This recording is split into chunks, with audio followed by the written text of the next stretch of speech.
Hello guys, welcome to my channel. In today's video, I'm going to be doing my final 2024 presidential prediction.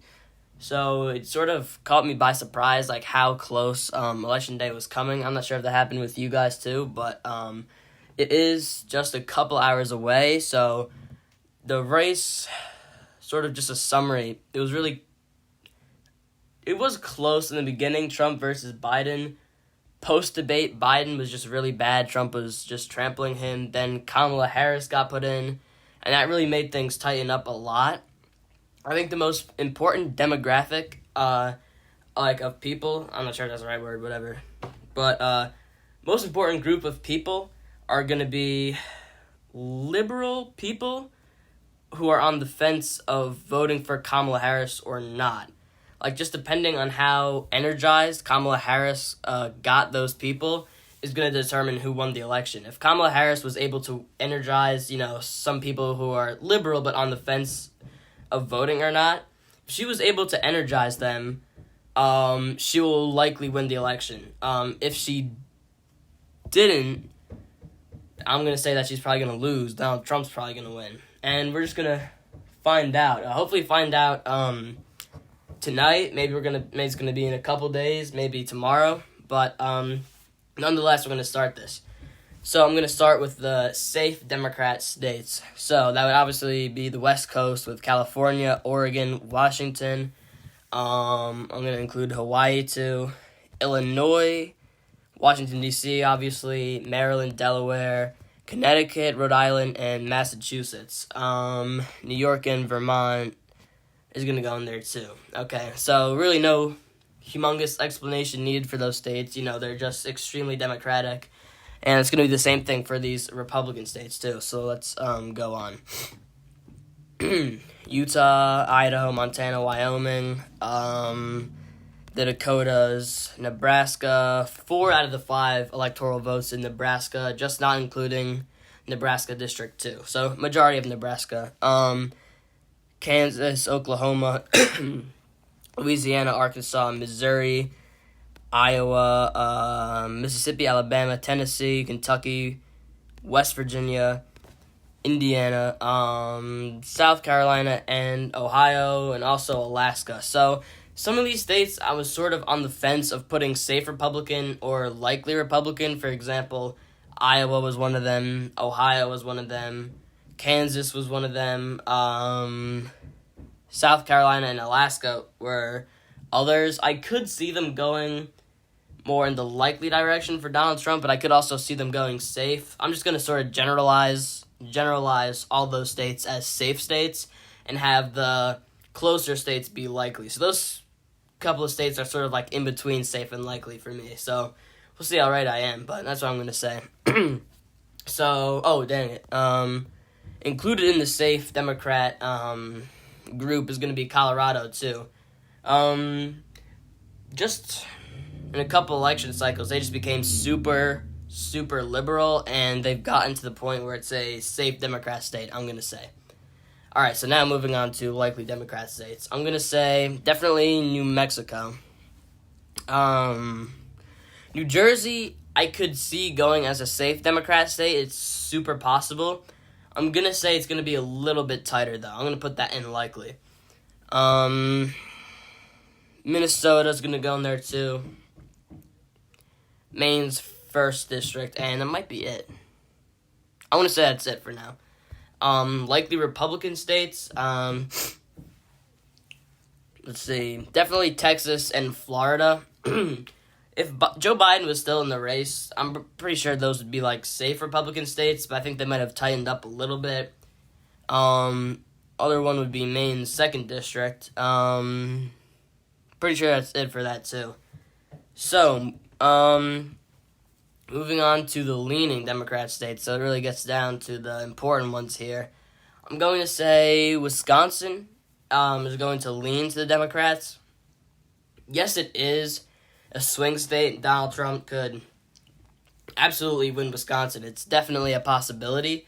Only thing is, I'm going to say, I guess it's still, close, but I'm going to say it's not close enough for Kamala Harris to win it by a lean margin, technically. New Hampshire, I'm going to say, is another one, too. New Hampshire's a little bit weird.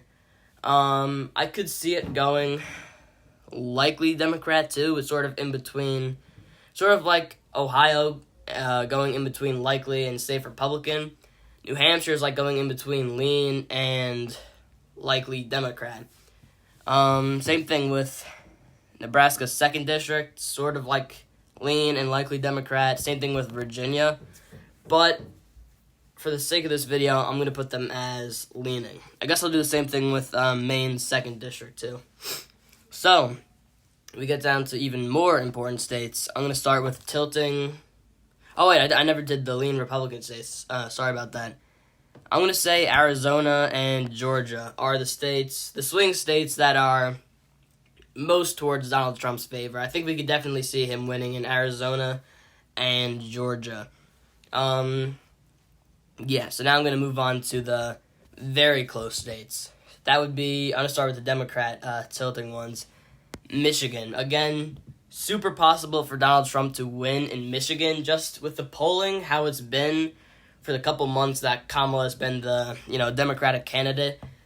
It's been really close between Donald Trump and Kamala Harris, but Kamala Harris was usually the winner in most of the polls. I'm pretty sure the RPC, Real Clear Politics, or whatever, I don't even know, Real Clear Politics polling average just recently put Michigan into Kamala Harris's section, so I'm just going to say it's going to go to Kamala Harris.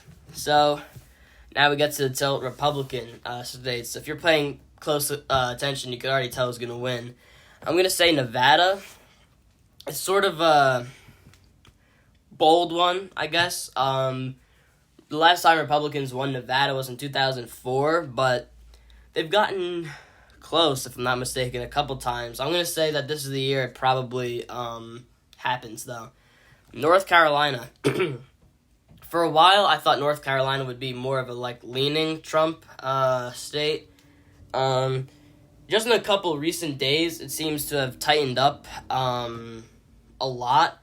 And I'm going to say that's going to tilt to Donald Trump instead of lean to him. And then the very last one, Pennsylvania. Again, that's, probably one of the tightest of the states and also the most important of the states. You've probably seen many political experts, if you've been watching a lot of videos, say that Pennsylvania is going to be the most important state. I could definitely see that being the case. Pennsylvania has, I'm pretty sure, the biggest amount of electoral votes, in any of the swing states. So whoever wins Pennsylvania is probably the one who's going to win the election. I'm not going to say that it is possible for, let's just have a weird example. Kamala Harris wins Pennsylvania, but Trump wins all the other swing states. Yeah, that is possible. But still, whoever takes Pennsylvania is probably going to win the election. So, that's my final prediction. I guess overall what I'm trying to say here is that the election is crazily close. The minimum to win is 270. Trump only clears that by 287 votes. And the states he depends on to reach that margin are super close states. So let's say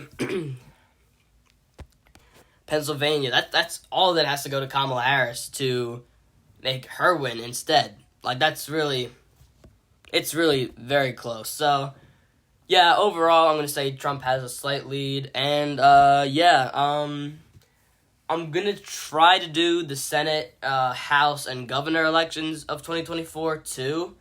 I might not have enough time for all of them, so if I don't, I'll probably just do a community post saying which way those elections will go. And, I think that's about it. Alright, so I'm going to end the video. Hopefully you enjoyed, and okay, bye. Adios,